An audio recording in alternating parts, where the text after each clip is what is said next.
Agora, o momento da palavra. Ouça com atenção.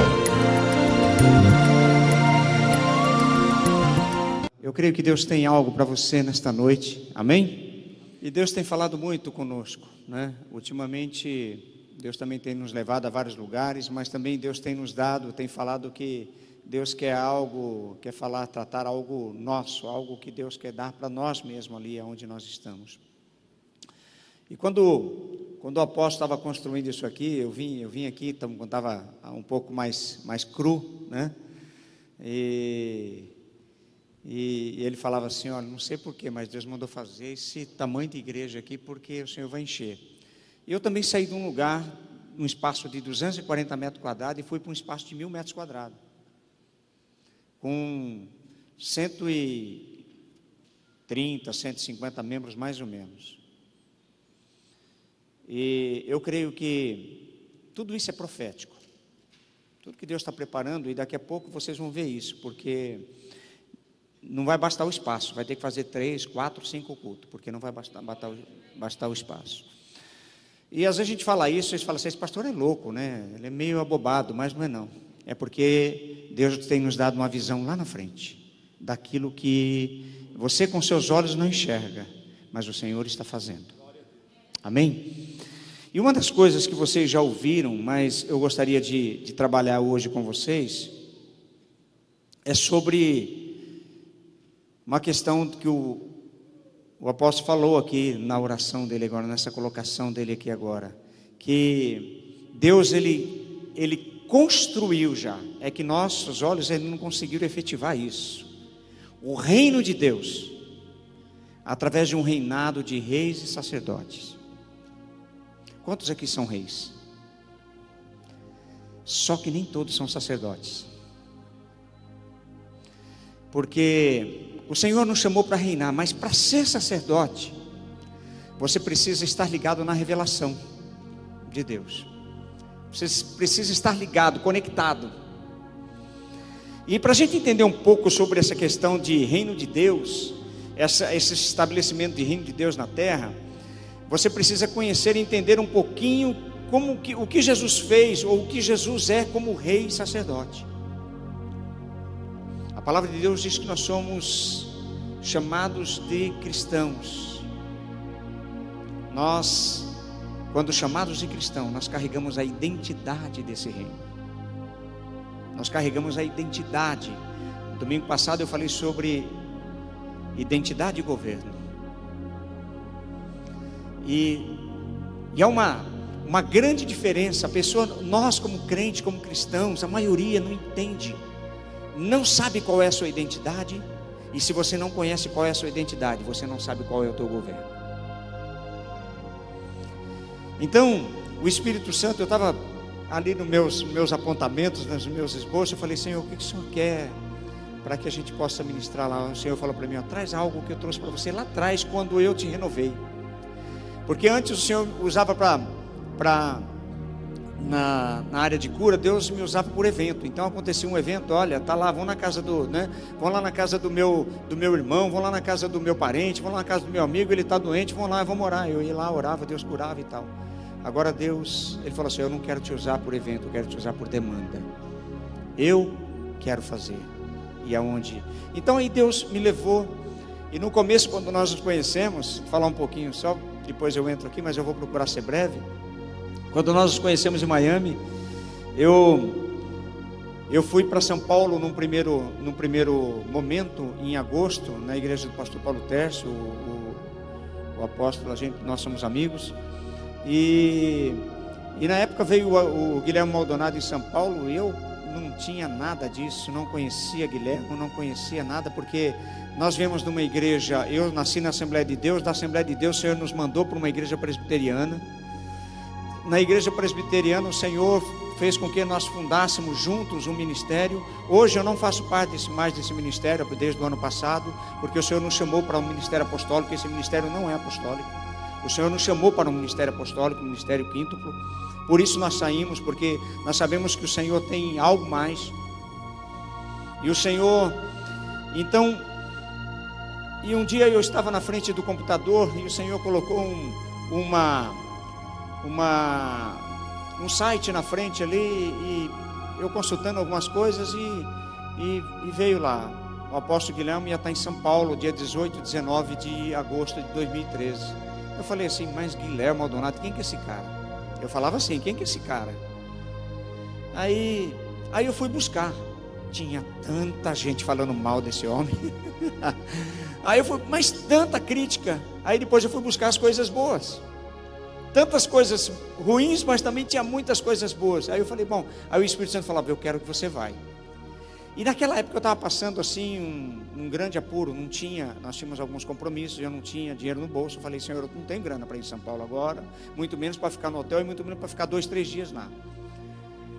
Mas foi tão assim, Deus proveu tanto. Eu saí e falei, bom, eu vou obedecer. A palavra de Deus diz que é melhor obedecer do que sacrificar. E eu fui. E no dia 18, caiu numa sexta-feira, eu fiquei num hotelzinho pertinho do local aonde ia realizar o evento. E no dia 18 o Espírito Santo falou assim para mim, abre bem o teu olho, eu não quero que você feche o teu olho.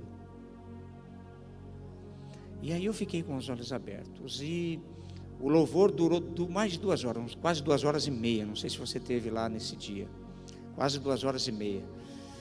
E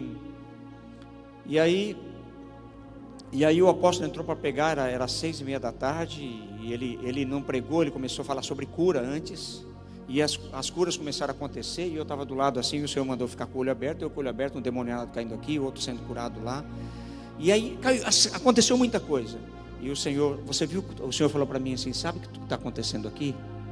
Eu quero tirar você do pragmatismo, eu quero tirar você da condição que você está. Antes eu te usava por evento, agora eu quero te usar por demanda. Está vendo o que está acontecendo aqui? É assim que eu quero te usar.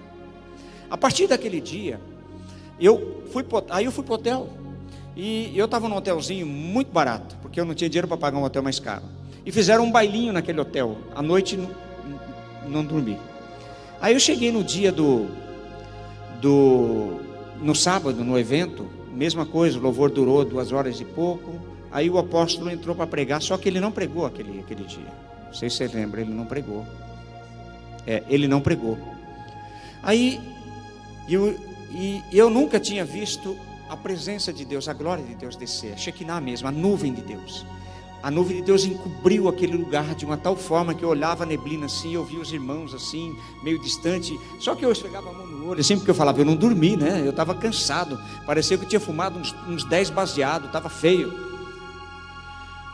Mas o Senhor falou para mim, você lembra que eu falei para você ontem? Eu estou permitindo que você veja hoje, por isso ele não está pregando hoje, eu permiti que você veja acontecer as coisas, e as curas começaram a acontecer sem nenhuma pregação, porque a glória de Deus já havia sido manifesta naquele lugar. Isso que o apóstolo prega aqui é o que nós pregamos. Nós temos que entender, querido, que aonde você está, se você criar naquele lugar uma atmosfera da presença de Deus, Deus se manifesta naquele lugar. Amém? Aonde quer que você esteja. No domingo eu cheguei na igreja, cheguei de manhãzinha na igreja, em casa, cheguei de madrugada, peguei o ônibus, cheguei 6 horas da manhã.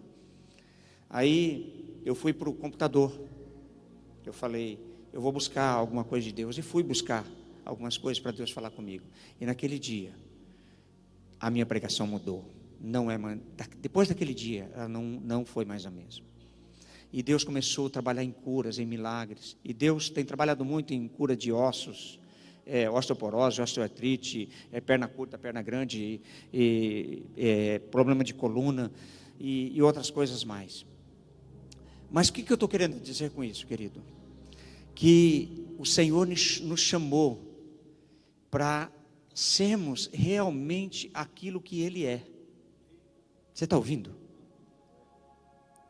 A palavra de Deus diz que Ele não nos chamou para sermos cauda, mas sermos cabeça. E quando Ele fala de cabeça, a cabeça é aquela que esmagará a cabeça da serpente. Ou seja, quando nós ouvimos essa palavra, a cabeça que fala aqui, não fala somente uma cabeça, fala ser a cabeça de Cristo na terra. Às vezes a gente lê o texto e não entende muito bem as coisas, porque ele não está falando somente de ser alguém que vai derrotar o diabo, porque na verdade, quem vai pisar na cabeça é ele, porque a palavra de Deus fala que no último dia ele mesmo vai derrotar o diabo, vai prender o diabo, e no último dia ele vai ser julgado junto com aqueles que não quiseram nada com o Senhor, serão lançados no fogo do inferno. Mas para a gente entender um pouquinho, querido, a gente precisa conhecer. E lá em Apocalipse capítulo 1, versículo 5 e 6, ele fala assim: e da parte de Jesus Cristo, testemunha fiel, primogênito dentre os mortos e soberano dos reis da terra, aquele que nos ama, que nos lavou de nossos pecados no seu sangue e que fez de nós reis e sacerdote para Deus seu Pai. Glória e poder pelo século dos séculos. Amém. Ainda no capítulo 5, 9 a 10, ele fala assim: cantavam um novo cântico dizendo: tu és digno de receber o livro e de abrir os selos, porque foste imolado e resgataste para Deus ao preço de sangue homens de toda a tribo, língua, povo e raça. Versículo 10: e deles fizestes para o nosso Deus um reino de sacerdotes sobre a terra. Reino, diga para o teu irmão, reino de sacerdotes sobre a terra. Aí, a gente olhando um pouquinho, a gente vai entender que este é o domínio que Deus nos deu na terra, ou seja, é uma dupla função de reinado. Ou seja, é o reinado sobre a terra é um reinado sacerdotal, ou seja, somos representantes espirituais do reino e também somos representantes da justiça de Deus na terra. Por isso que tudo que está acontecendo por aí, essas coisas que estão acontecendo no nosso Brasil, ela não deveria acontecer. Sabe por quê? Se a igreja estivesse exercendo o seu sacerdócio. Vocês estão me ouvindo? É muito forte isso que Deus está falando aqui nesta noite. Mas aí eu pergunto: quantos então cidadãos aqui nesta noite são cidadãos do reino? Você pode levantar. Todos somos cidadãos do reino. Todos somos cidadãos do reino. Todos nós fazemos parte do reino. Embora ainda nós não vivamos o reino como ele deve ser exercido, nós fazemos parte do reino.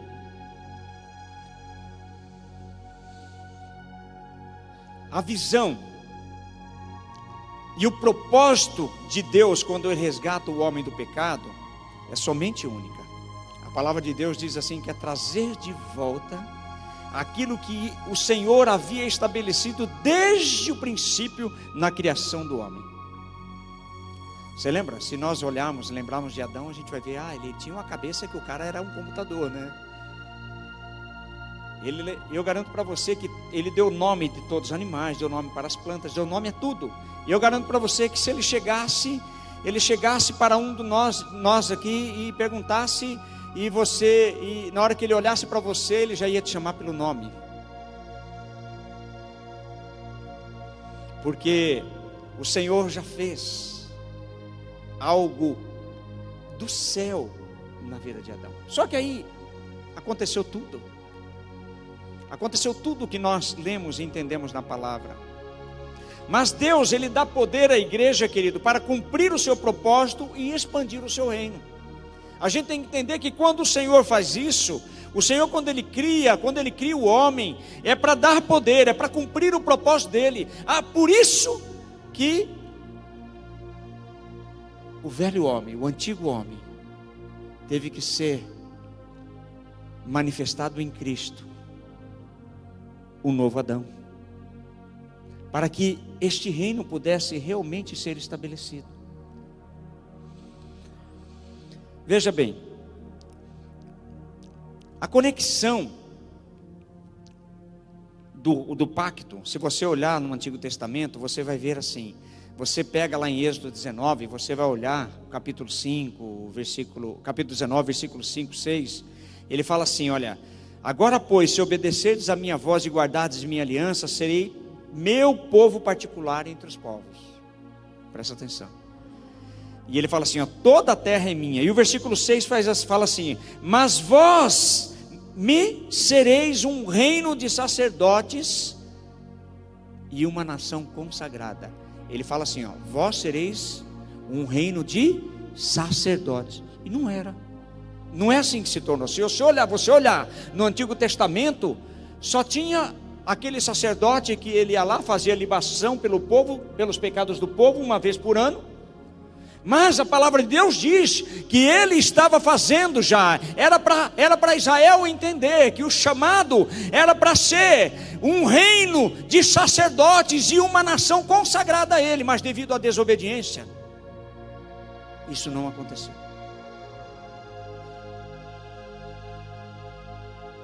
Diz para o teu irmão, Jesus não tem plano B, Deus não tem plano B. Deus sempre teve um plano, que é o propósito dele de ser estabelecido na terra. E o que acontece? Os israelitas, guiados por Moisés, eles caminhando com o povo no deserto, nunca então puderam cumprir sua parte deste pacto. Então, quando Cristo vem, ele nos capacita para cumprirmos. Aí eu olho quando eu lembro da palavra e fala assim que uma nuvem cobria durante o dia para que o sol causticante não fizesse mal a eles. E olha que nuvem, né? Porque 3 milhões de pessoas, né? E olha que nuvem que existia ali. E à noite, essa nuvem se transformava numa coluna de fogo. Nem isso foi claro para essas pessoas, que eles pudessem entender que o Senhor estava com eles todo o tempo. A palavra de Deus diz que enquanto eles permaneceram no deserto, não cessou o maná. Não cessou o maná. Eles tinham alimento todos os tempos. E a palavra de Deus ainda fala que nem as sandálias dos seus pés se gastaram. Queridos, quando nós olhamos para as consequências, quando nós olhamos para as coisas, quando nós olhamos para nós mesmos, nós não conseguimos ver a ação de Deus. Nós temos que parar de olhar para nós. Temos que parar de olhar para a ponta do nosso nariz. Tem tanta coisa louca acontecendo aí, e a gente fala assim, daqui a pouco a gente vai ver algumas coisas acontecendo e fala assim, por que eu não recebi isso?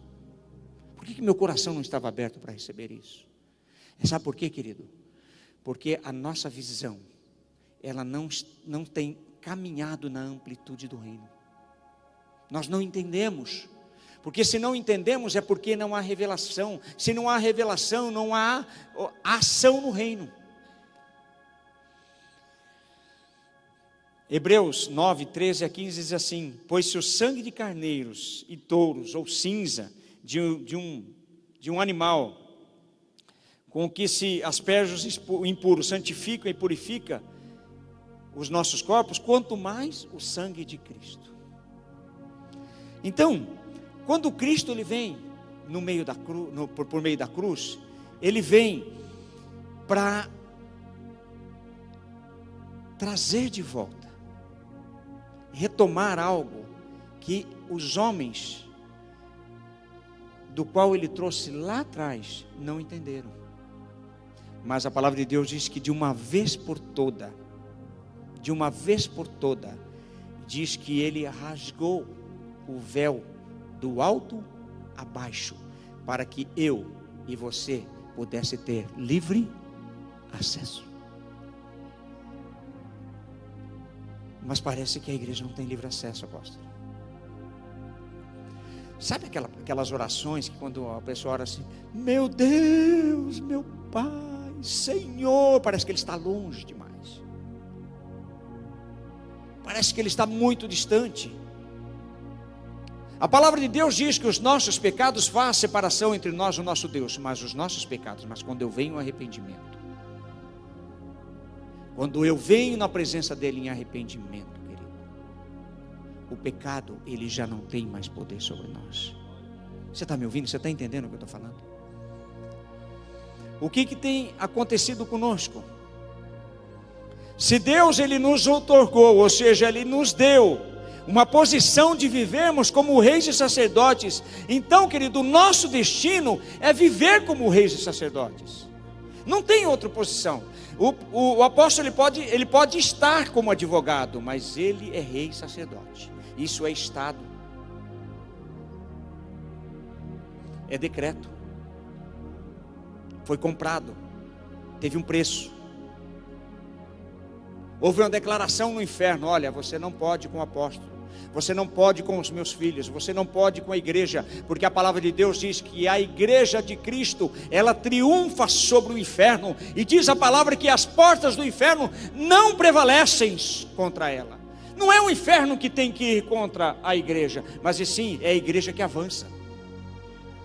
Você está me entendendo? Quando você entender que é a igreja que avança, porque a porta está lá, o inferno já sabe qual é o fim dele, porque a vitória já foi decretada.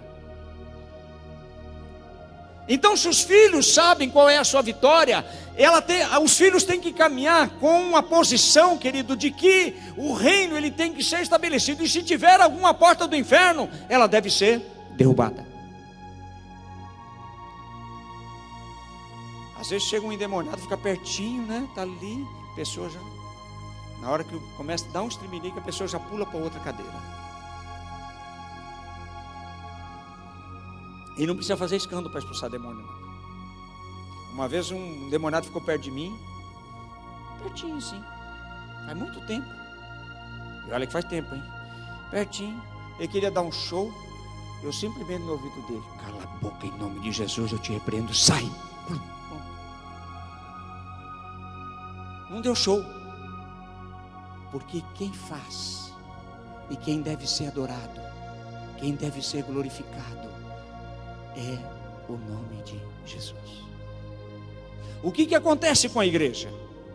O problema, querido, é que nós não agimos como sacerdote. E quando a gente não age como sacerdote, é porque falta conhecimento real de quem somos. Identidade. Nós não conseguimos. O povo está tão... Eu não sei. Às vezes eu como uma comida e dou para a igreja, e eu pergunto se a igreja entendeu, porque às vezes o nível que a igreja devia estar caminhando era muito maior. Eu quero dizer uma coisa para você: você já devia estar caminhando 100 vezes mais do que está caminhando hoje. E nós olhamos para trás, apóstolo, nós olhamos para trás, igreja, e vemos também o quanto tempo nós perdemos. Sabe por quê? Porque nós fomos ensinados numa visão retrógrada, de que não podia fazer isso, não podia fazer aquilo, não podia fazer, não podia deixar, ou não podia, tudo era não podia. Os usos e costumes dominavam. E aí você achava que se você fosse lá com a gravata vermelha, era capaz, você não subia nem no púlpito, porque estava com a gravata vermelha. Isso para não dizer outras coisas, né? Sabe, querido, para ser sacerdócio real, nós não precisamos de uma estola sacerdotal, nós não precisamos de uma túnica. Nós precisamos entender que sacerdócio não é obedecer regras, que é proibido, mas é obedecer o tempo integral de dedicar-se ao serviço do Senhor. Isso é sacerdócio. E às vezes você fala assim: mas pastor, eu trabalho. Querido, o sacerdócio, ele é exercido aonde quer que você esteja.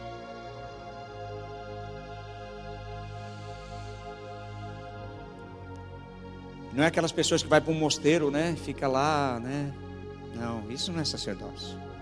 Sacerdócio é você cumprir a missão do Senhor, ser Cristo no meio do mundo, no meio das trevas.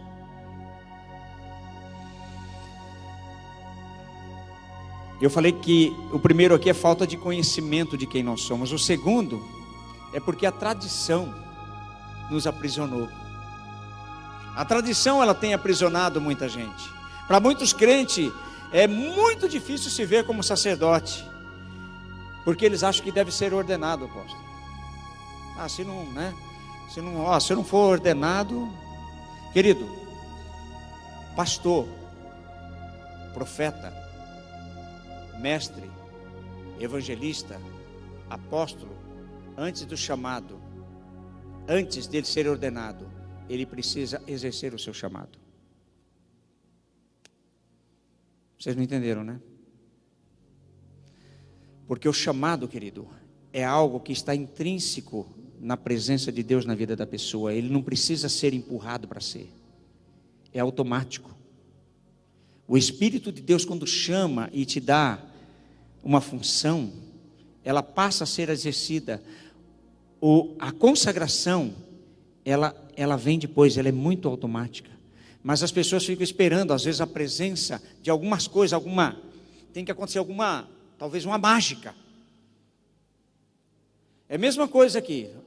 Se a liderança aqui pedir e falar, olha, irmão, faz isso, vai lá e faz aquilo. Não, irmão, você tem que entender o seguinte: se você foi chamado, você não precisa ser mandado ou pedido para fazer nada.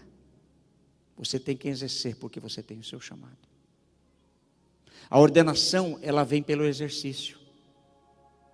Chamado, exercício, ordenação. Porque tem muitos pastores, muitos que foram empossados, não fazem porque não têm o chamado. E não exerce. E quando exerce e rebenta com a igreja. Uma outra questão aqui é que no Novo Testamento, o conceito de sacerdote que a gente tem o conceito antigo era o conceito de que o sacerdote ele ia lá e apresentava um animal para o sacrifício. Mas no conceito do Novo Testamento, o sacerdote é aquele que apresenta diante do Senhor sacrifícios espirituais. E a gente olhando para sacrifício espiritual, a gente fica meio, tentando entender. Porque a obra de Cristo é para todo aquele que nele crê e confessa o Senhor como Senhor e Salvador. E não só essa confissão diante de quem Ele é, mas confessa Jesus como Senhor e Salvador para as pessoas. Sabe como que a gente glorifica ao Pai? Através do fruto que damos. Pelo fruto você conhece a árvore. Se não está dando fruto, não está vendo colheita, não tem almas, algum problema tem nessa árvore. O sacerdote agora não é aquele que vai levar a libação daquele animal e asperger o sangue lá no altar. Não é mais isso. O altar, o sangue já foi aspergido. O sangue já foi derramado. O sacerdote agora é aqueles que levam as pessoas que já, através do seu sangue derramado em Cristo, são perdoadas por Ele. Esse é o trabalho do sacerdote agora.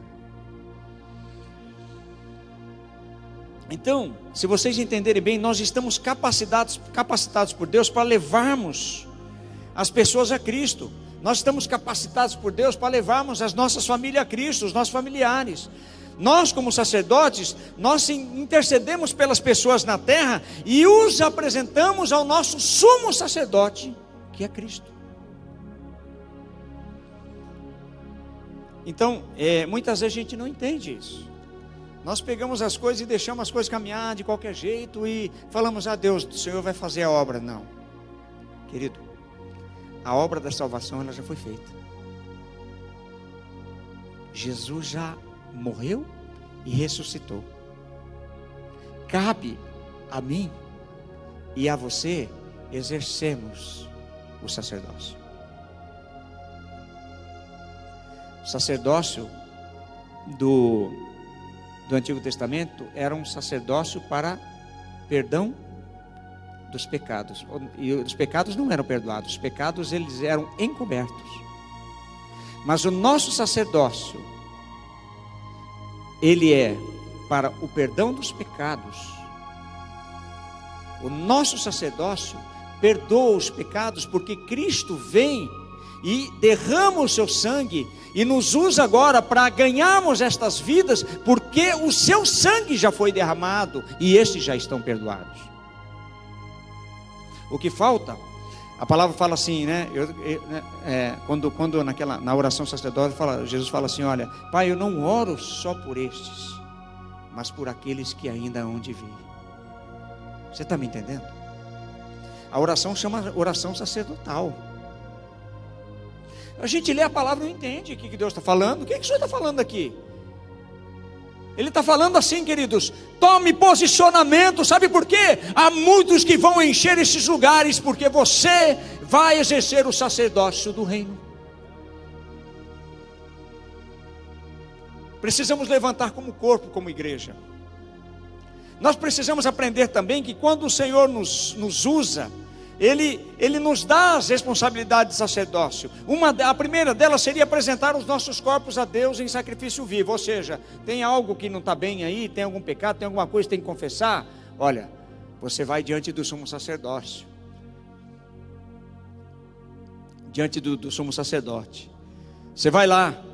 Romanos 12:1 fala assim que o sacrifício santo e agradável a Deus não é mais aquele sacrifício de animais, mas é um sacrifício de um culto racional diário. Ou seja, eu tenho que me limpar todos os dias, porque o pecado com as suas setas, o demônio com as suas ofertas, e o mundo com tudo o que está oferecendo, ele vai tentar nos derrubar. Quem não tem luta aí? Não tem um bobinho que vai levantar a mão aqui. Todos nós passamos pelo mesmo processo. As lutas que temos, as provas que temos, é um propósito de Deus para nos refinar todos os dias. Tudo que é ouro precisa ser refinado, porque o ouro, se ele fica num lugar, ele vai receber impureza. Você pode não mexer em nada. Você pega uma casa, você mudou da casa, daqui um ano você volta lá, está um pó danado, está tudo, as portas está tudo trancado. Você colocou até, vedou as portas, mas está lá. Precisamos nos purificar para que o sacerdócio seja real.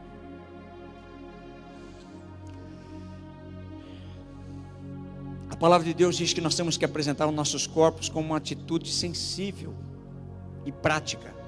Ou seja, oferecer um sacrifício pela renovação da nossa mente diária. Cumprir a vontade do Senhor. A palavra de Deus diz que isto é o quê? Um sacrifício agradável a Deus.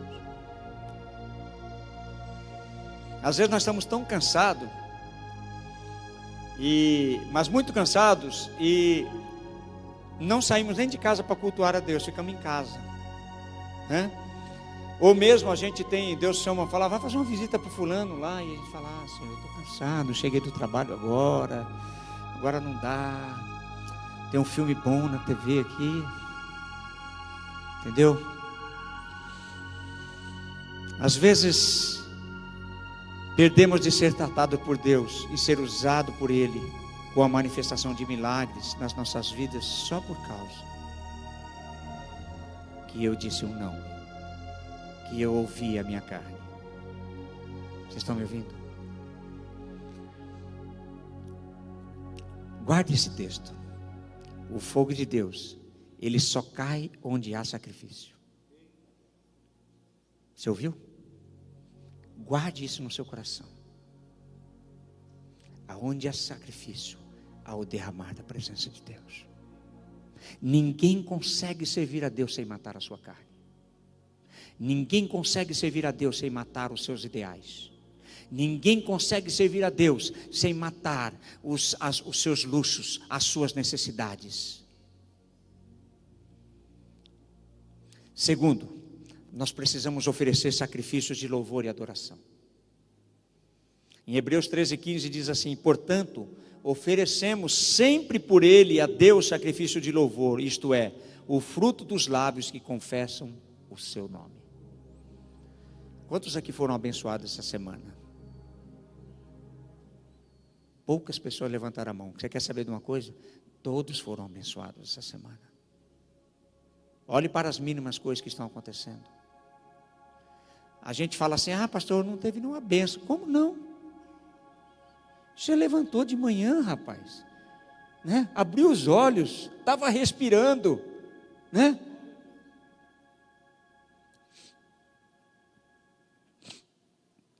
Um dos sacrifícios mais importantes que um crente pode oferecer é louvar e adorar o Senhor em todo o tempo, em todo lugar, sem se importar com as circunstâncias. Esses dias atrás eu peguei na internet, estava vendo um vídeo, o cara estava com um carrinho andando, não sei se vocês viram, ele tem um carrinho, ele empurrando um carrinho, e ele adorando a Deus bem alto, uma voz linda adorando a Deus. Não estava nem aí com quem estava perto, se estava longe, se os vizinhos iam fazer na rua, atravessando, andando na rua, com o carrinho, pegando o reciclado, e cantando, e adorando o Senhor. Você precisa ver que voz linda adorando o Senhor. Ele não estava preocupado com as circunstâncias. Sabe o que acontece com o homem? Porque que nós, muitas vezes, Deus não se manifesta, deixamos os nossos corações se corromper com as circunstâncias. Quer saber de uma coisa? A palavra de Deus diz que o diabo, ele não resiste à adoração. Quando adoramos, nos protegemos. Você está me ouvindo? Quando adoramos, nos protegemos, nos guardamos. Sabe por quê? O Espírito de Deus habita no meio da adoração, no meio do louvor. Por isso que o cara carrancudo não agrada a Deus não, querido. Pastor, não sei cantar, mas você sabe agradecer, você sabe orar. E vou dizer, mesmo com a tua voz rachada, canta. Sabe por quê? Porque o que manda é o que está acontecendo no teu coração. O que fala é o que está dentro do teu coração. E sabe de uma coisa? Aonde há ação do inimigo, quando a adoração vem. Eu lembro uma vez, muito tempo atrás, quando eu me converti, antes de me converter, meu irmão estava vindo na estrada e falou: vamos parar aqui para tomar um caldo de cana. Tem aqueles carrinhos na estrada, né? Vamos parar para tomar um caldo de cana. E meu irmão desceu, um dos meus irmãos desceram, e o outro ficou no carro. Daí a pouco tinha umas ciganas lá, tudo perto, lá do local onde tinha o caldo de cana. E aí a mulher, assim, na distância do irmão, ele falou assim: ó, não chega aqui não. E meu irmão cantava, Davi, adorava como nunca, até hoje. Ele falava, estava lá daquela distância, 10 metros, 15 metros, não chega aqui não. E ele não entendeu nada, né, que estava acontecendo, né? E ele andando. As mulheres começaram a ficar doidas, ficar loucas, por causa da presença de Deus ali. Queridos, Deus conhece quem é adorador. E quando Deus sabe que você é adorador, o diabo já sabe há muito tempo. Estava longe. Sabe por quê? Não é só olhar o cheiro de Cristo. Quem já sentiu o cheiro de coisas de demônios? Da presença de demônio? Demônio cheira mal. O cheiro de Cristo, querido, também ele sente o cheiro da presença de Cristo no ambiente, da presença de Deus no ambiente. Então nós temos que entender que aonde você estiver em adoração, o Senhor vai te usar. Terceiro, você tem que fazer o bem para compartilhar com os demais. Hebreus 13:16 assim: mas não vos esqueçais de fazer o bem e de repartir com os outros, porque com tais sacrifícios Deus se agrada. Isso é sacerdócio. Então, querido, compartilhar o que temos com as outras pessoas. Eu sou uma pessoa muito dadivosa. Às vezes assim, eu falo assim: meu irmão, você quer alguma coisa? Às vezes não tem, pode não ter. Às vezes, se tiver um grão de arroz, um grão de feijão em casa, nós cortamos lá, quer um grãozinho, leva metade do grão de feijão e eu fico com a outra metade, não tem problema. Nos momentos mais difíceis da minha vida, querido, comia 14, 15 pessoas na minha casa. Nós temos que aprender a fazer o bem, compartilhar com os demais. Presta atenção. Se você ajudar seu irmão, resulta em um inconveniente, ou seja, se isso é um sacrifício, ou seja, é ruim para você, está difícil para você, e tira você da sua zona de comodidade, isto é um sinal de que você está apresentando o seu corpo a sacrifício a Deus. Porque se você toma no seu coração alguma coisa que é fácil, o que você já tem, que valor tem? Se eu pedir aqui o ô apóstolo, dá 100 aqui que eu estou precisando de 100. Se ele tiver no bolso, eu tenho mais que isso, não está me faltando. Isso não é sacrifício. Sacrifício é quando você sai da sua casa, do seu lugar, e aquela pessoa que está precisando de você, querido, ela recebe a tua visita, mesmo no momento em que você está precisando de ajuda. Você sabia que a gente é usado? Aí você fala assim, pastor, às vezes não acontece. Às vezes acontece assim, você está arrebentado, você está quebrado, e aparece um indivíduo lá, pastor, olha, vem me ajudar. E você está lá quebrado. Pastor, não está inteiro todo o tempo não, filho. Tem hora que a coisa pega. E aí a gente sai e vai lá. E sabe o que acontece? A gente recebe mais do que dá. Porque a palavra de Deus diz que aquele que dá, recebe. Você não tem que segurar para receber. A palavra de Deus diz que quando você dá é que você recebe. Dá e ser-vos é dado. Você dá, você recebe. Nós temos que aprender a cuidar, não só dos nossos, mas a cuidar daqueles que estão lá fora. Aqueles que não são nossos, para os nossos é fácil a gente dar. Sacrifício é você tolerar o ímpio. Tem um irmãozinho que veio para a igreja nossa agora, depois de 1 ano, foi disciplinado, me desobedeceu, mas eu nunca tratei ele mal. Veio com um monte de demônios, expulsamos, ficamos 3 horas trabalhando para expulsar os demônios desse menino. Mas sabe por quê? Porque nós temos que aprender a compartilhar o amor de Deus e compartilhar aquilo que temos com aqueles que estão necessitados. Talvez outros abandonassem, falaram, não, hoje não dá, né? Estou dormindo, cara. 3 horas da manhã você veio me encher? E aí?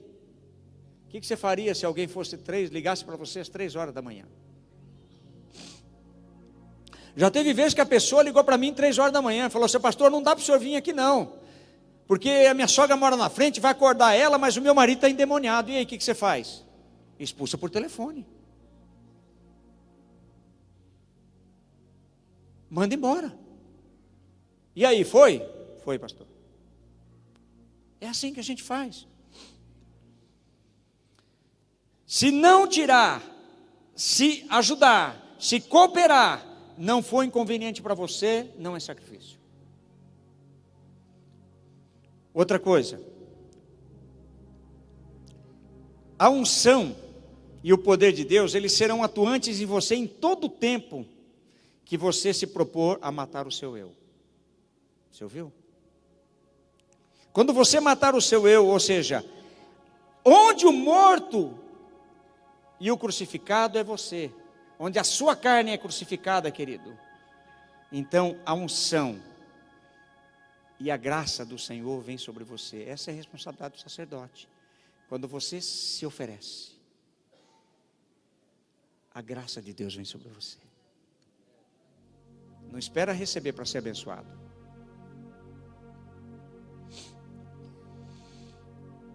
Servir aos outros e compartilhar o que temos com eles são funções essenciais de um sacerdote do reino. Deus nos fortalece na área que rendemos a Ele. Que área que você está rendendo a Ele? Se você render a Ele na área da adoração, Deus vai te fortalecer na adoração, no louvor. Se você render no apostolado, né? Levando a palavra de Deus a outros cantos, a outros lugares, abrindo trabalho, renovando, trazendo a presença de Deus a outras pessoas, Deus vai fazer com que essa sua área, ou seja, essa área que você rendeu a Ele, ela cresça. Quarto, já estou terminando, tá? Vocês estão com pressa? Oferecer presentes e ofertas materiais a Deus. Às vezes a gente fala assim, mas oferecer presente e coisa material a Deus, só uma coisa que concorre com Deus aqui no mundo, sabe qual que é? Não é o diabo não, é o dinheiro. A única coisa que concorre com Deus aqui no mundo é o dinheiro, porque a palavra de Deus diz que o amor a Ele é a raiz de todos os males. E olha, como tem gente que ama dinheiro. Como tem gente que ama dinheiro. O cara tirar o escorpião do bolso é difícil. Difícil. E às vezes, querido, a obra ou aqueles que estão necessitados não podem ser ajudados, porque aquele que deveria estar como sacerdote oferecendo ao Senhor, ele retém. Às vezes a gente fala assim: Deus, quantos de vocês acham que Deus precisa de dinheiro? Vocês estão aí? Deus precisa de dinheiro? Não. Deus nunca precisou de dinheiro. Mas o que Deus faz com essa área material? Deus nos prova nas condições materiais, e essa é uma das áreas mais difíceis de compreender. Sabe por quê? Porque aqueles que não conhecem a Deus têm dificuldade de compreender que a Bíblia fala em mais de 1.300 vezes em dinheiro. Mais de 300 vezes em dinheiro. Você fala assim, versículos que falam de dinheiro. Você fala: tem isso lá, pastor? Tem. Você precisa fazer um curso de finanças para você aprender.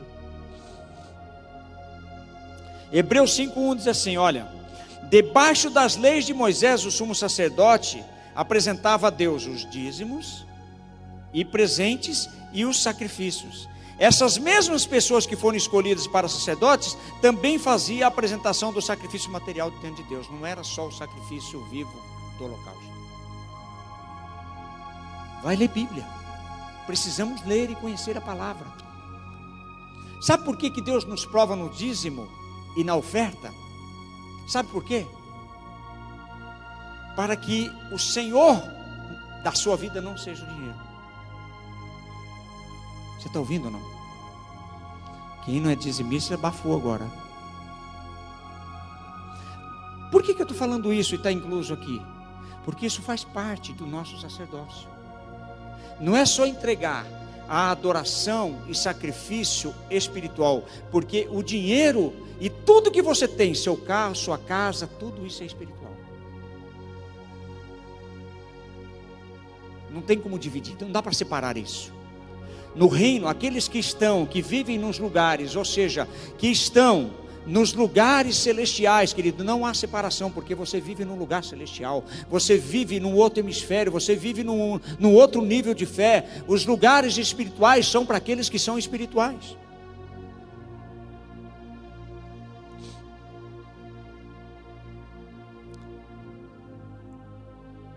Lá em Hebreus 7:8, eu estou terminando, tá? Diz assim: demais, aqui, os levitas que recebem os dízimos são homens mortais. Lá, porém, se trata de alguém do qual é atestado que vive, isto é, também é sacrifício vivo. Qual que é o princípio de Malaquias?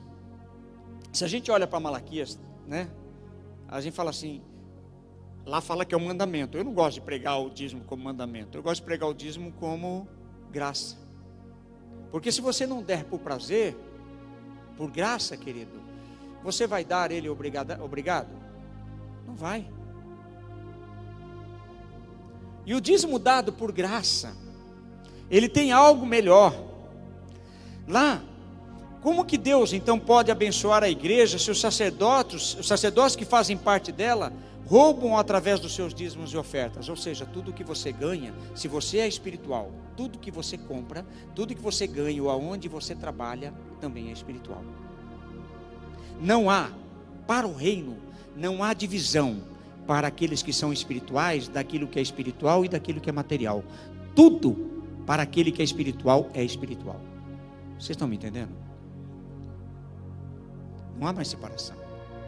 A gente tem que entender isso. É muito mais profundo do que falamos. Um dia a gente pode trabalhar um seminário nessa questão. É muito mais profundo do que falamos.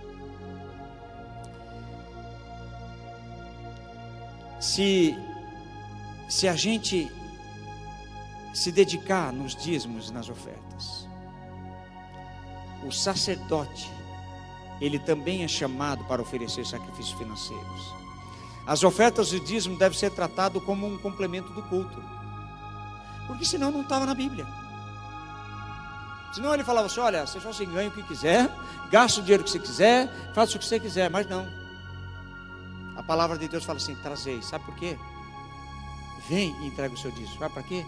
Para que você fosse provado no seu nível espiritual. Vocês estão aí? Na hora que chegou no dízimo ficou mais difícil? Eu creio que sempre que nos encontramos ou nos reunimos como igreja, querido, nós não podemos deixar de trazer conosco uma oferta financeira. É aquela oferta da viúva, não importa se é uma moeda, é a moeda que você tem, você não tem mais, aquela moeda é o seu todo. Pastor, eu tenho vergonha de ir lá dar R$1, porque é só isso que eu tenho, querido. Esse R$1 é proporcional àquilo que você tem. Se a pessoa que tem 1.000 e ela vai dar R$100 e esse dízimo seu que você está dando é R$1, é proporcional, é a mesma coisa. É aquilo, querido, que é o seu tudo. Você está me entendendo? O mais importante não é o valor que você dá, mas é aquilo que está dentro do teu coração, que é o tudo seu. Oferta agradável. A oferta que nós damos tem que chegar a Ele com cheiro agradável. Então, o que eu entendo? Que onde Deus é honrado com os dízimos e ofertas, sempre haverá necessidade. Ou seja, onde Deus não é honrado. Entendendo como uma casa nova ou um carro novo não é sinal de prosperidade. Você pode comprar carro, você pode comprar... Eu sei de muita gente lá na igreja, que eu sei que não são dizimistas, tem carro novo, mas isso não é sinal de prosperidade. Porque isso o ímpio tem. E o ímpio não conhece Jesus, não conhece, não é dizimista, não é nada, ele tem. Salmo 73 fala, o salmista estava reclamando, porque o ímpio prosperava e falou, olha, a glória deles, eles já ganharam. Não é isso que diz lá no final do texto? Não é verdade? Quinto e último, oferecer a oração e intercessão. Hebreus 7, 25. Portanto, pode também salvar perfeitamente os que por ele se chegam a Deus, vivendo sempre para interceder por eles. Ou seja, o ministério atual de Jesus nos céus é interceder por nós diante de Deus. A palavra de Deus fala que nós temos um advogado que intercede por nós. Na terra, ele se ofereceu como oração, ou seja, como uma libação, intercessão e como sacrifício de si mesmo para a salvação. Uma vez ele vem e se oferece como sacrifício, e agora como sumo sacerdote. Parece que eu não estou explicando bem, né? Você está entendendo? Então, olha bem, se nós somos extensão da terra, na terra, então nós precisamos priorizar a oração e priorizar a intercessão pelos outros. Pastor, eu não consigo orar muito. A pessoa já chegou para mim, pastor, eu não consigo orar muito, eu oro 5, 10 minutos, acabou. Eu falei, deixa se machucar a perna, se machucar, tiver algum problema aí, você vai ver se você não ora muito. Brincando. Porque as pessoas, querido, eles oram aquilo que eles têm no coração. Se você não tem relacionamento com Deus, intimidade com Deus, a tua oração vai ser simplesmente 5, 10 minutos. Mas quando você descobrir que a oração do Pai Nosso, ela não é simplesmente uma repetição, e sim uma adoração e um sacerdócio, a oração de sacerdócio,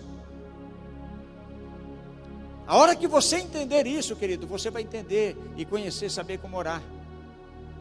Então, se nós somos extensão na terra, nós temos que aprender a priorizar a oração e a intercessão. Por quem?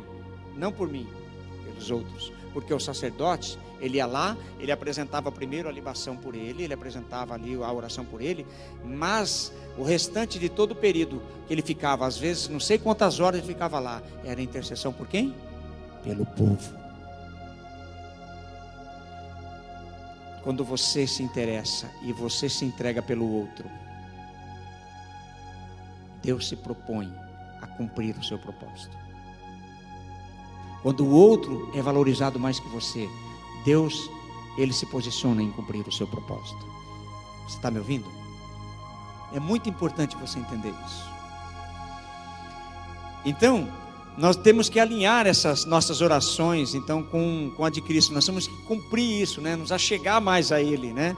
Tem que cumprir essa oração, porque Se ele intercede diante do Pai até agora, não diz a palavra, ó, até agora, ele intercede. Ele falava assim lá no texto, ó, até agora. Então eu pergunto, qual é a oração principal de Jesus neste momento? Sabe qual que é? A expansão do seu reino na terra. E a expansão do seu reino na terra, a salvação de almas, a manifestação dos filhos de Deus, somente os intercessores e aqueles que oram, e aqueles que assumiram o posicionamento sacerdotal, que governam a terra, é que vão realmente realizar isso. É princípio espiritual. Isso não é o fim, isso é princípio. Sacerdote é princípio de Deus. É princípio de manifestação do Espírito através da igreja. Se a igreja não entender o seu sacerdócio, o mundo não será salvo. Então, nós precisamos entender isso e manifestar isso na vida da igreja, na vida a partir da igreja. Para isso nós precisamos entender que Deus, Ele nos deu um reino de poder para exercermos, da qual cada um de vocês, como sacerdote, herdou do Senhor diretamente, um reino de poder, Lá em Lucas 12:32, ele fala assim: não temais, ó pequeno rebanho, porque o vosso Pai agradou em vos dar o reino. A gente olha a gente conversa muito assim, eu e o apóstolo, a gente conversa sobre isso, né? De trazer o reino dos céus ao reino de Deus. Há uma diferença entre o reino dos céus e o reino de Deus. O reino dos céus é onde o Senhor habita, e o reino de Deus é aquele onde os sacerdotes estão posicionados para exercer e que devem exercer. Ou seja, toda a igreja é chamada para exercer o sacerdócio. Pastor, o sacerdócio também é para aquela criancinha que está crescendo. Sim, ele já está crescendo na fé, ele já é um sacerdote. Porque o sangue de Cristo, ele foi derramado para todos. O sumo sacerdote, uma vez se ofereceu, ele veio, uma vez se ofereceu, derramou o seu sangue, para que através do seu sangue, nós pudéssemos ter vida, e dar vida a outros. Você pergunta para o irmão: você está bem, irmão? Estou bem. Está legal? Ah, mas a coisa está mais ou menos, a coisa está feia. Ainda eu me pego, talvez o apóstolo se pega reclamando, às vezes a apóstola se pega reclamando, às vezes nós nos pegamos reclamando. Nós precisamos mudar. Precisamos mudar a nossa declaração, a declaração da nossa boca. Porque tudo que nós falamos, querido, tudo que nós falamos, ela tem que convir com o reino dos céus na terra, porque Jesus veio estabelecer o seu reino. Quando reclamamos, não há estabelecimento do reino. Vocês estão me ouvindo? Tem gente que fala assim: ixi, agora não posso reclamar mais, né? Bate a boca, bate a boca. Precisamos tomar posicionamento, como igreja, como sacerdócio. E se você fizer isso, você agradará a Deus. E querido, eu quero dizer uma coisa para você: esta igreja vai fazer diferença nessa cidade. Ela já é diferença. Tem gente que fala, tem gente que não vem aqui, pastor, porque é o seguinte: o apóstolo é muito louco, muito doido, acontecem umas coisas muito loucas aqui dentro. Eu falei para a igreja, ela falei: gente, eu vou trazer um apóstolo que ele é meio louquinho, meio doidinho. Mas aí, quando a gente conhece lá, a gente conversando, depois de 2013, Deus vai me falando, Deus chamou os loucos. Deus chamou os loucos. Por isso que cada um de vocês tem uma missão para proclamar, porque o reino de Deus, querido, ele não é para aqueles que estão famintos somente das coisas do mundo. A palavra de Deus diz que o reino de Deus é para aqueles que estão com sede e fome dele. Se você tem fome e sede de Deus, você é um sério candidato para ganhar vidas em todo o tempo. Quantos aqui têm fome e sede de Deus? Então, querido, sabe essa cadeira que está do teu lado? Tem que ser povoada. Você gostaria de ir e olhar para o teu lado a hora que você estiver lá junto com o Pai, e você olhar assim e falar: puxa, aquele meu irmãozinho não veio, não está aqui. Puxa, meu irmão não está aqui, meu irmão de sangue não está aqui.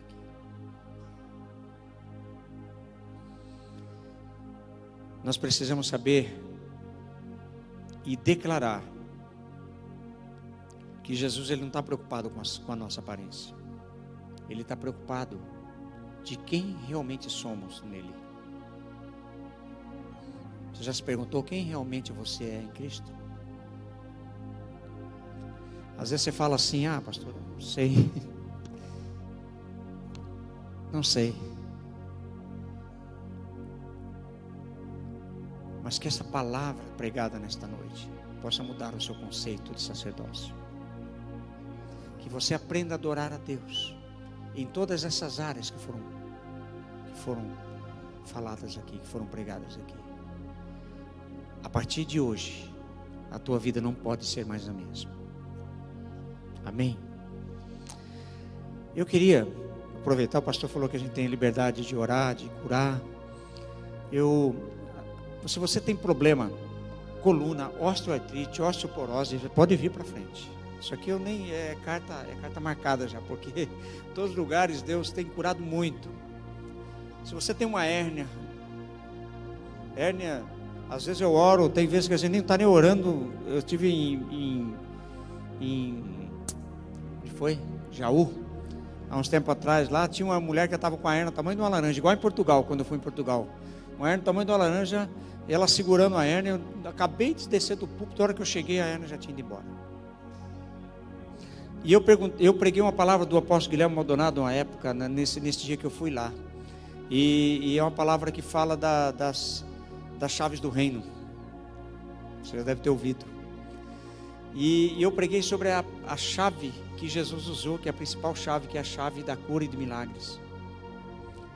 E eu preguei sobre a ilegalidade do diabo. Porque se a enfermidade ele tomou sobre a cruz, tudo que tem agido de enfermidade no mundo, é assim que eu creio, é a ilegalidade do diabo, porque ele resta apenas um pouquinho de poder, como a palavra fala. Então ele não tem poder, não tem mais autoridade para colocar a enfermidade sobre você. Por isso que quando a gente ora: ah, Senhor, cura aqui da minha enfermidade. Ela não é tua enfermidade. Me cura da enfermidade, mas ela não é tua. Você está me ouvindo? Então nós temos que entender, compreender que a enfermidade, uma vez por todas. Outra coisa que eu aprendi, que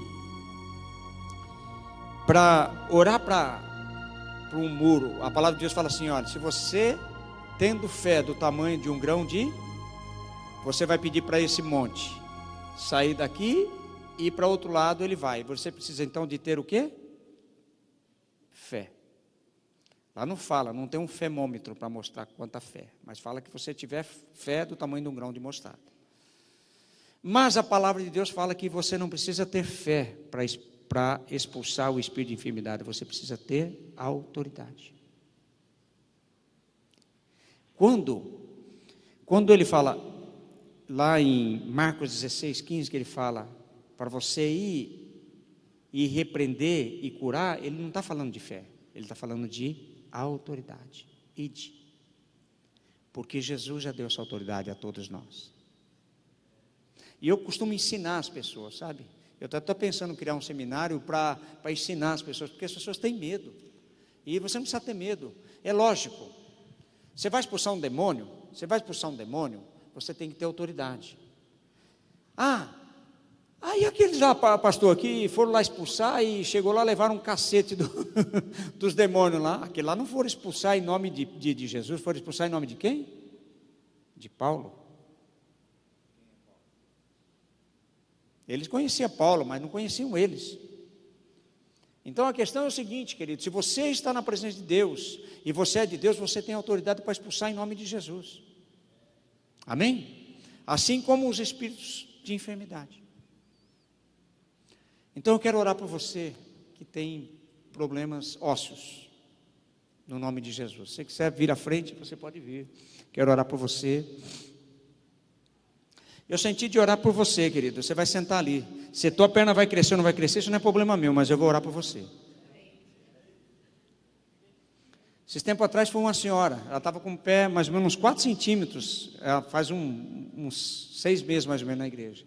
E eu pedi para aquela senhora sentar, ela sentou, e eu pedi que filmasse, eu pedi que eles ficassem olhando, aí só que ninguém filmou. Aí eu pedi para eles ficarem olhando, aí ficaram olhando ali, eu falei, ó, você vai olhar. Eu pedi para a mulher tirar o sapato, ela tirou o sapato, e pôs ali, e ficou os pés ali com aquela distância um do outro. E eu ordenei que aquele pé crescesse. E foi dando a ordem que aquele pé crescesse. E o pé foi crescendo, foi crescendo, foi crescendo. Daí a pouco ficou assim. Sabe por quê? A palavra de Deus diz que a palavra deve ser pregada em demonstração de espírito e poder. Demonstração. Eu não tenho medo de demonstrar. O dia que Deus falar para mim, o Senhor falar assim, ó, vai lá e levanta aqui a presuntão. Eu vou lá, filho. Se Ele vai levantar, eu não sei, mas o que eu vou fazer, eu vou. Não tenho medo. Amém?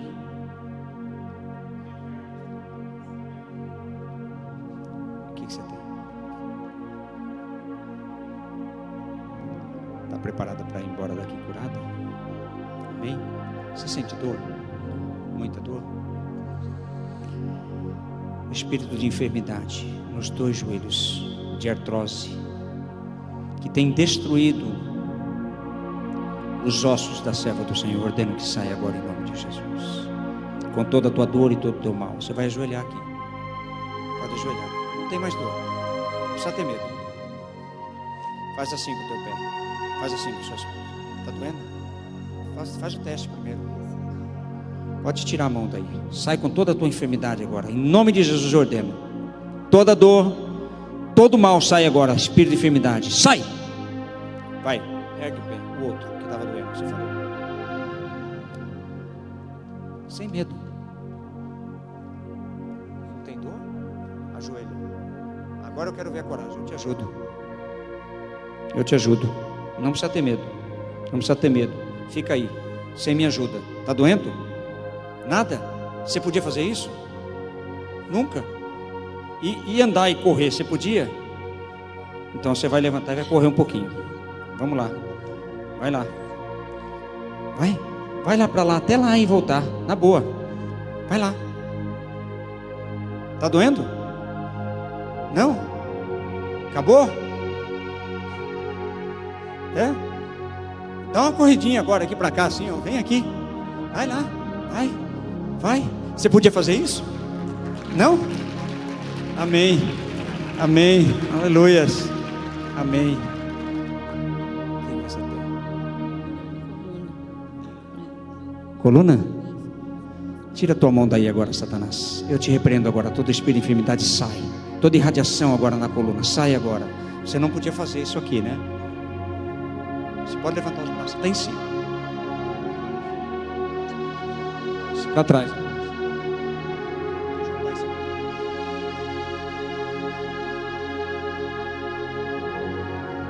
Não. Acabou a dor? Você não podia agachar. Você vai fazer isso aqui, ó. Você não podia fazer isso, ó. Não. Pode fazer, sem medo.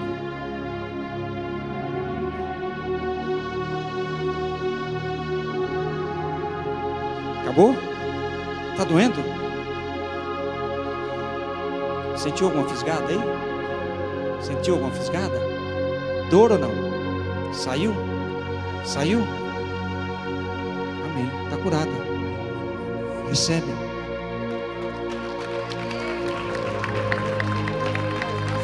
Está sentindo dor agora? Está sentindo dor agora? Primeiro eu vou mandar a dor embora, só para você ver. Dor, sai agora. Todo espírito está ocasionando essa dor agora. Cesse a dor agora em nome de Jesus. A dor acabou? Está doendo. Sai agora. Sai, eu te ordenei. Que saia agora toda a dor agora em nome de Jesus. Pode sair. Solta agora. Solta. Está doendo? Olha aqui. Solta agora a coluna. Solta agora todo espírito de enfermidade, eu ordeno que saia. Sai! Em nome de Jesus.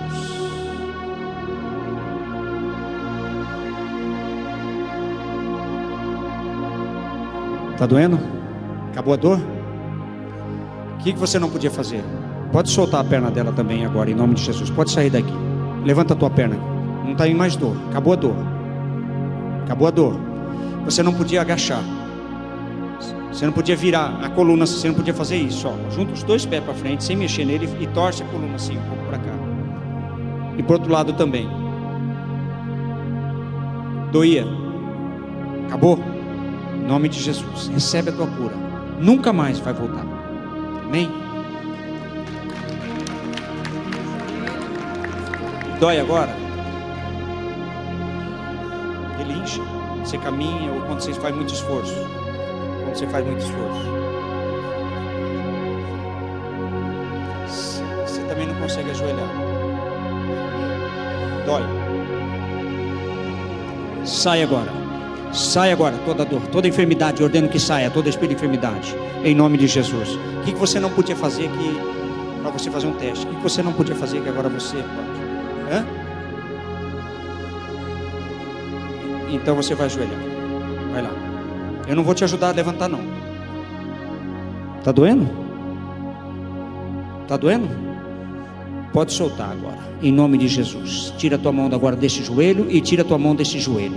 E pode sair agora com toda a sua enfermidade e toda a sua dor. Em nome de Jesus eu ordeno. Pode levantar sozinha. Sozinha. Só quero saber se doeu. Acabou? Acabou? Acabou a dor? Não tem mais nada? Faz assim, ó. Faz assim, lá em cima. Lá em cima. Aqui, ó. Põe o joelho aqui em cima. Isso. Você podia fazer isso? Está doendo ainda? Está doendo ainda? Dói ainda? Cadê a tua esposa? Pode ficar aí. Elaine, amor.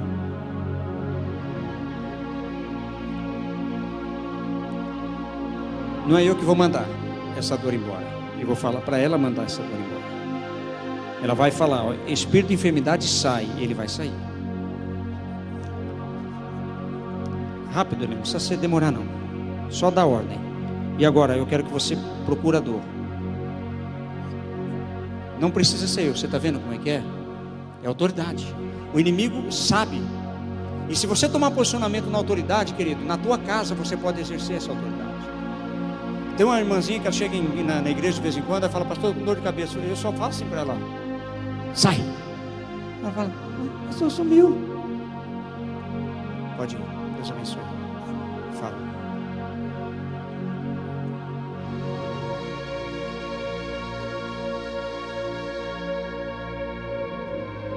Em nome de Jesus, eu ordeno agora que este mioma saia, seque, e ordeno que todo espírito de enfermidade saia deste útero, e este útero agora seja limpo para a glória do nome do Senhor.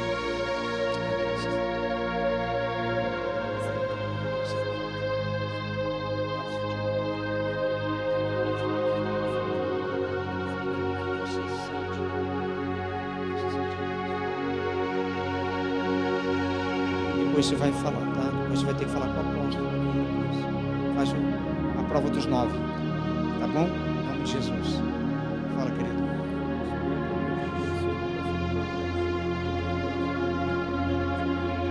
Você tem as duas hérnias?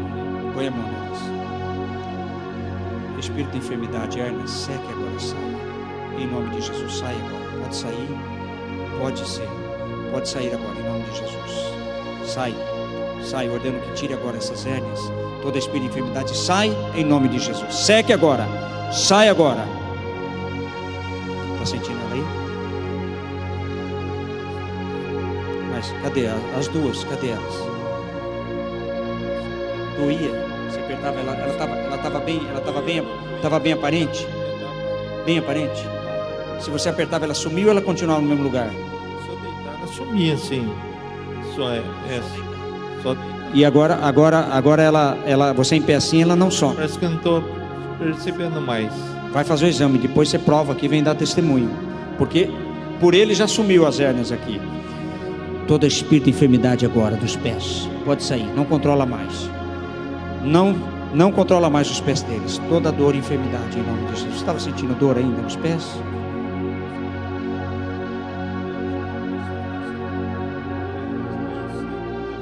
Faz o teste, depois você vai falar, tá bom?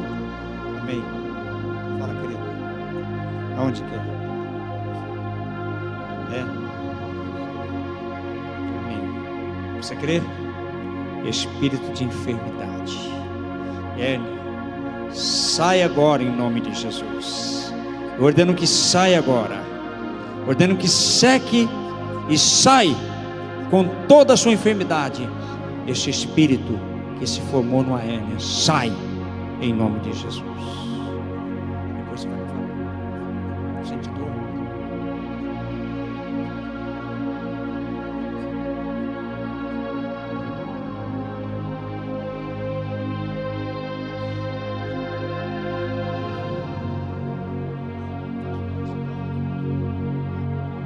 Amém. O que você tem?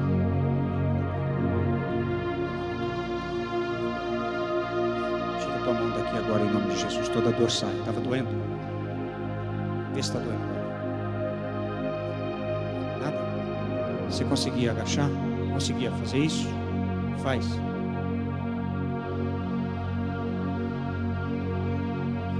Está doendo? Tá doendo. Acabou? Onde que era? Aqui. Qual parte que era? Vou apertar. Vou apertar. Dói? Acabou? E aqui, onde que era? Aqui? Dói? Acabou? Acabou. Em nome de Jesus. Fala. O que você tem? Espírito de enfermidade, eu ordeno agora que saia. Hérnia, sai agora em nome de Jesus. Seca, sai por completo. No nome de Jesus.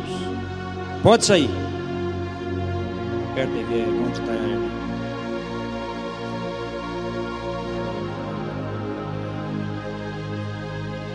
Cadê? Aí? Achou ela? Pode falar. Cadê ela? Não achei. Não achou mais? Não achei agora, não achei não. E não vai achar mais. Não é? Amém?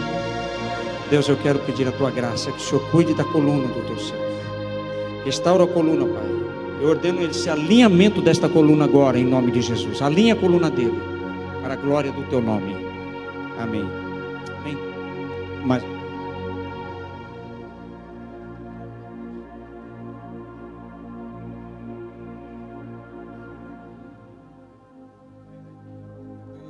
Já perguntei, mas não dói. amém. Amém. Amém. Depois o senhor vai falar aqui, tá bom? Vai lá. Fala.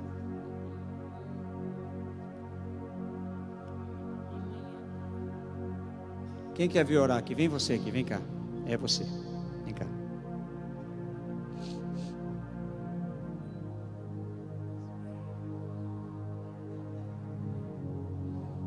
A panturrilha que dói aqui? Dói muito de manhã? Agora sim, o que você está sentindo? Está sentindo meio travada? E depois você vai dar testemunho, tá? Porque se você vai sentir, vai ter que ser de manhã. Se é de manhã, circulação também tem muito a ver. Eu oro agora em nome de Jesus. Eu repreendo agora todo espírito de má circulação na vida da serva do Senhor. Eu ordeno agora que a circulação, Pai, sanguínea da sua serva, Senhor, se estabilize agora. Em nome de Jesus. Vem na perna, ora pela perna dela. Decreta agora, manda embora esta enfermidade sobre a perna dela. Agora, em nome de Jesus, Senhor, toda enfermidade, Senhor, que seja repreendida, Senhor, que seja anulada no teu poder, Senhor Jesus, em nome de Jesus. Deixa eu falar uma coisa. Depois a gente chega no momento aqui, apóstolo, a gente pode ensinar um pouco sobre isso para o pessoal que quiser aprender. Uma hora a gente agenda e marca. Quando for orar, você ora já diretamente falando para o espírito de enfermidade para sair, porque a autoridade do Senhor já está sobre você. Ele já deu essa autoridade sobre você, porque estas enfermidades, elas são ilegais, porque o Senhor tomou sobre si. Então você só decreta que essa enfermidade saia, que essa enfermidade vai embora. Entendeu? E é assim que vocês vão orar. E vocês vão fazer o teste. Depois vão ver. Ah, pastor, parece um negócio tão simples. Quando você exercer a autoridade, você vai ver que é simples. É nós que dificultamos. Acabou a dor? Acabou? Parou de travar? Parou? Está vendo que não precisa de mim? Amém? Amém, apóstolo. Deus abençoe, queridos. Obrigado. Deus abençoe a vida de vocês.